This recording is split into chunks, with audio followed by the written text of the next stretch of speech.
Haunted कहानी में खुश आमदीद। ये कहानी पाकिस्तान आज़ाद होने से पहले कराची के सबसे मशहूर और पुराने अस्पताल की है। उस वक्त इस अस्पताल को आबादी से दूर एक वीराने पर तामीर किया गया था। अस्पताल की पुरानी और पीली दीवारें दूर से देखने पर और भी ज्यादा खौफनाक मंजर पेश करती थी। अस्पताल के पिछले हिस्से में एक अलग कमरा था जिसे मुर्दाखाना कहते थे। वहाँ सिर्फ वो ही लोग जाते जिन्हें बहुत ज्यादा जरूरी काम होता। उसकी 4 खिड़कियाँ थी, 3 आम और एक हमेशा बंद रहने वाली, जिसे सब लोग चौथी खिड़की कहते थे। उस वक्त अस्पताल का ज्यादातर अमला हिंदू मजहब से ताल्लुक रखता था। डॉक्टर फराची 32 साल की नई डॉक्टर थी। वो पहली बार मुर्दाखाने में ड्यूटी करने आई थी।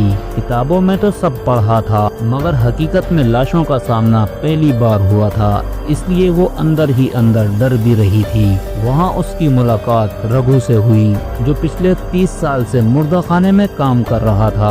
वो बूढ़ा और कमजोर था, मगर तजर्बे से भरपूर। उसने फराची से कहा, मैडम 3 खिड़कियाँ आप खोल सकती हैं, लेकिन चौथी खिड़की की तरफ कभी भूल कर भी मत जाना। फराची ने हंसते हुए कहा, क्यों, वहाँ भूत हैं क्या? रघु ने संजीदगी से कहा, जो लोग भी इसे हल्के में लेते हैं और हंसकर चले जाते हैं, वो फिर कभी वापस नहीं आते। फराची ने इन सब बातों को मजाक समझा, मगर ये तो सिर्फ खौफनाक कहानी की शुरुआत थी।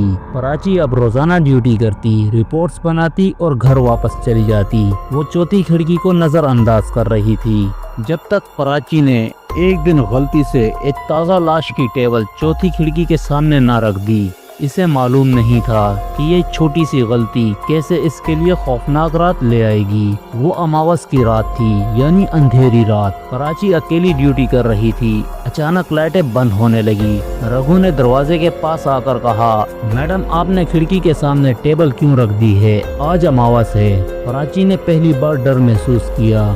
रात के 2 बजे मुर्दा खाने में अचानक एक गुरगुराहट महसूस हुई, जैसे कोई धात की सिलाइयों पर उंगलियां रगड़ रहा हो। फराची ने देखा कि चौथी खिड़की की लोहे की जाली धीरे धीरे हिलने लगी है, जैसे कोई बाहर से खींच रहा हो, मगर बाहर कोई नजर न आया। और अचानक हवा का एक तेज झोंका आया। लाश की चादर हिलने लगी। फराची की तो नींदें उड़ गई। वो अगली सुबह तक ना सो सकी और उस खिड़की को घूरती रही।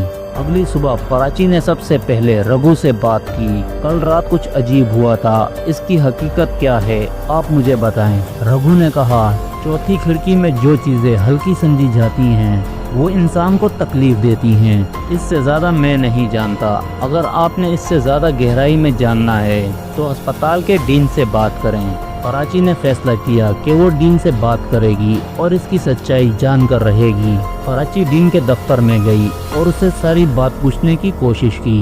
डीन ने संजीदगी से कहा, ये खिड़की सिर्फ दीवार या लोहे की नहीं है। 8 साल पहले एक लड़की निधि को कत्ल किया गया था और उसकी लाश इसी खिड़की के नीचे दफन कर दी गई, और तब से उसकी रूह तकलीफ में है।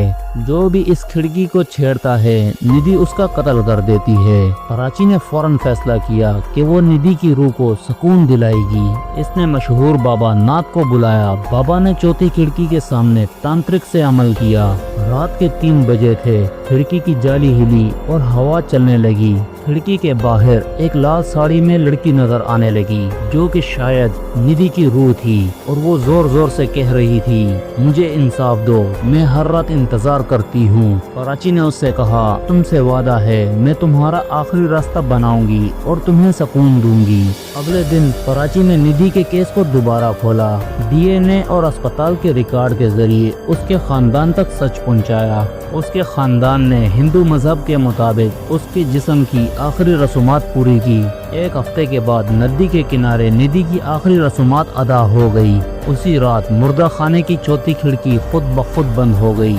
अस्पताल में अब भी लोग कहते हैं कि कुछ रूहें इस वक्त तक भटक रही हैं और चौथी खिड़की बस उनकी आवाज का रास्ता थी। दोस्तों, अगर आपको हमारी ये स्टोरी पसंद आई हो तो हमारे चैनल हॉन्टेड कहानी को सब्सक्राइब करें, लाइक करें, शेयर करें और बेल आइकन दबाना ना भूलें, ताकि इस तरह की मजीद हॉरर स्टोरीज आप तक जल्द से जल्द पहुंचती रहें।